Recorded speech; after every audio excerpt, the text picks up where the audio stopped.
Peternak domba mempunyai beberapa keunggulan. Keunggulannya adalah satu, perawatan domba itu lebih mudah. Karena domba itu lebih mudah beradaptasi pada lingkungan ataupun iklim dan cuaca. Dia akan lebih mudah beradaptasi, memiliki daya tahan tubuh yang kuat sehingga tahan terhadap penyakit. Terus dalam berkembang biak juga cepat, dalam 2 tahun bisa berkembang biak 3 kali. Dan dalam pemberian pakan pun juga sangat mudah, karena domba lebih banyak makan rumput-rumputan atau hijauan, rumput lapangan ataupun limbah-limbah pertanian yang sangat banyak di lingkungan kita. Domba lebih mempunyai sifat bergerombol dalam kandang, jadi kandang sempit pun bisa diisi banyak ekor. Jadi domba lebih mudah dalam pengawasan ataupun dalam pemeliharaan sehari-hari.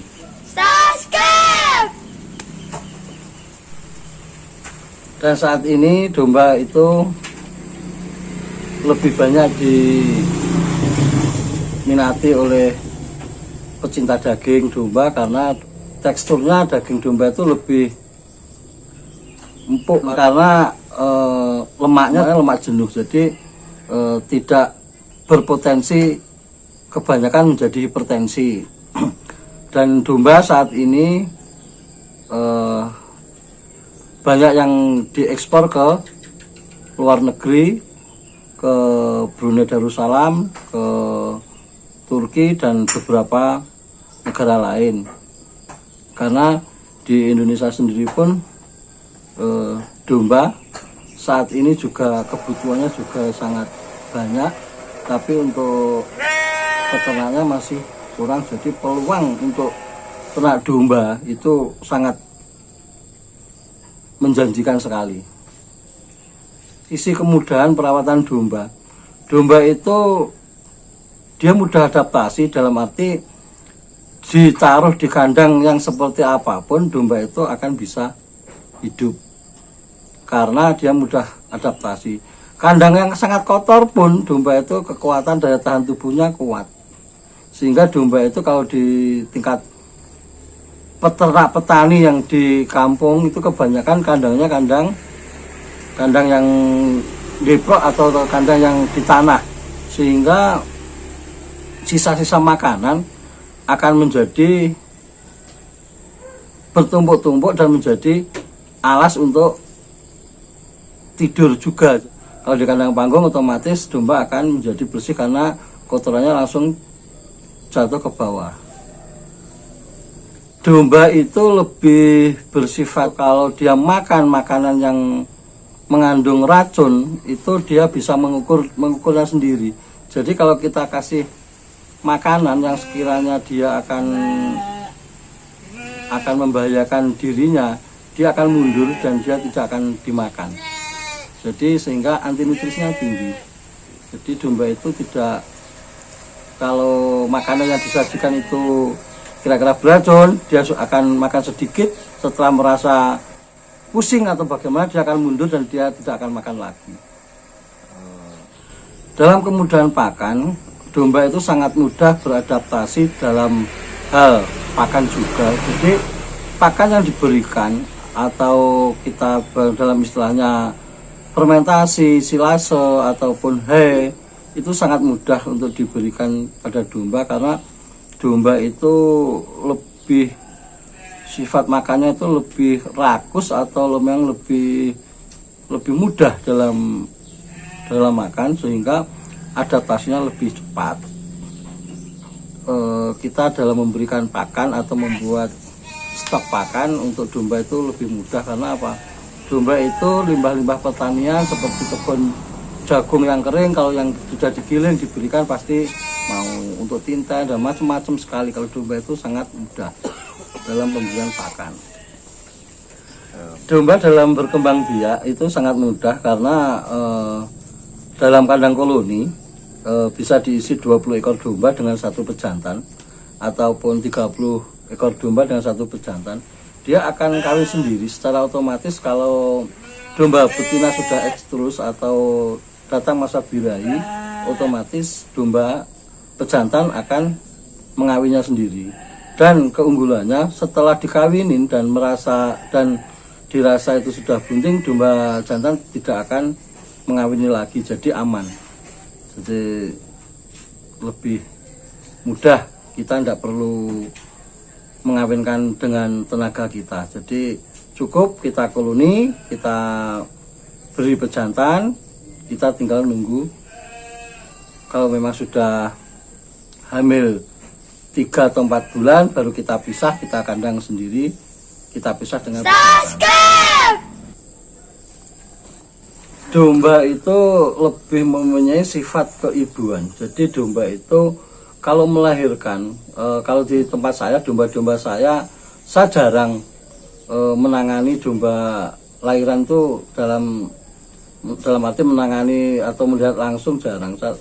Yang sering justru saya ke kandang itu domba sudah melahirkan, anaknya sudah nyusu. Jadi domba itu begitu dia lahir, saya amati, dia akan langsung menengok ke belakang, melihat anaknya, langsung dia pertama pasti dia jilatin di bagian kepala. Setelah itu jilatin sampai bersih. Setelah itu dia akan membangunkan anaknya untuk menyusu. Jadi kalau yang ada di kandang saya, yang saya amati seperti itu, dan itu bagi saya sangat mudah sekali karena sering terjadi begitu ke kandang kok sudah beranak dan sudah nyusu.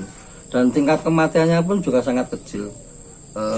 Kalau di tempat saya, di kandang saya, dari 14 ekor induk itu beranak 22, kegagalannya cuma 1 ekor mati karena dia lahir tanpa mempunyai kelamin dan tanpa mempunyai ekor. Jadi lahir cacat hingga bertahan 3 hari.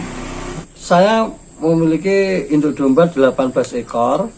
Yang saat ini beranak ada 14 ekor, yang 4 ekor sudah hamil sekitar 3 bulanan.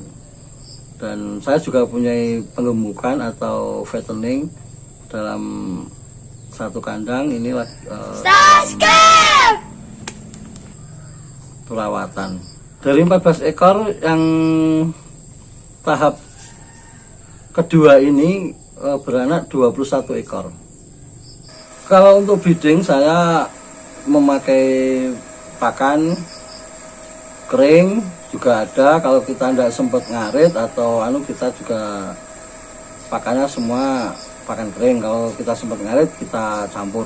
Jadi saya lebih banyak memberikan pakan kering. Jadi dalam kandang saya atau dalam prinsip saya, beternak saat ini tidak harus setiap hari ngarit, ataupun bisa dikatakan ngarit itu adalah sunnah. Jadi tidak wajib. Jadi boleh ngarit, boleh tidak, yang penting pakan siap.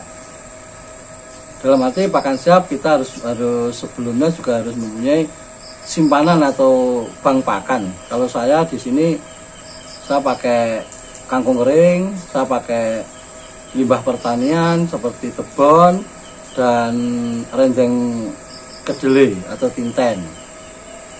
Dan untuk pakan penguat saya pakai konsentrat. Untuk breeding itu tidak melebihi 2000. Jadi saya perhitungkan untuk konsentrat saya memakai 2 on. Dan untuk kangkung kering saya pakai setengah kilo. Yang lainnya saya pakai limbah pertanian, ataupun kalau sempat ya kita ngarit untuk sekedar untuk olahraga atau untuk hiburan. Kalau tidak sempat ya kita pakai limbah pertanian yang sudah siap, yaitu kebun kering sama tinten. Karena di tempat kami di sini kebun kering sangat banyak melimpah dan itu pun gratis, tinggal ngambil sendiri. Kalau untuk penggemukan itu hasil daging, untuk penggemukan itu lebih membutuhkan protein tinggi. Jadi untuk penggemukan itu kita patok satu kilo pakan itu dengan 4.000 rupiah. Jadi untuk breeding dan penggemukan itu beda. Kalau penggemukan kita memang menggunakan protein yang sangat tinggi, jadi sehingga pakan yang seberapa pun kita kasih, kita targetkan menjadi daging. Tapi untuk breeding kita, karena breeding itu lama, jadi kita atur atau kita buat strategi yang penting kebutuhan makan terpenuhi, tidak mengejar gemuk. Jadi beda kalau dengan breeding dengan fattening. Nah, untuk fattening atau penggemukan, biar mendapatkan hasil daging yang baik itu ya harus selalu kita kasih pakan yang sifatnya kering. Tapi tidak lepas, harus air minum harus ada terus. Jadi air minum di kandang selalu ada. Dalam arti etribidus selalu ada terus. Pakan kering itu sangat berpengaruh pada hasil daging karena dia makannya kering, atau itu minum sendiri yang sesuai dengan ukurannya sendiri, yang tidak dipaksakan. Jadi ke dagingnya itu lebih biasanya cenderung warnanya lebih merah dan lebih pesat atau lebih kenyal dengan pakan kering itu. Peningkatan bobot itu tergantung usia bibitan yang kita gemukkan. Kalau usia di bawah 6 bulan atau usia 4 sampai 6 bulan, itu 1 bulan kenaikan 3 sampai 4 kilo. Tapi kalau usia di atas 6 bulan itu bisa kenaikan, atau usia 8 bulan ke atas itu bisa kenaikan. Terima kasih telah menonton video ini. Semoga menambah manfaat. Jangan lupa subscribe, like, komen, dan share.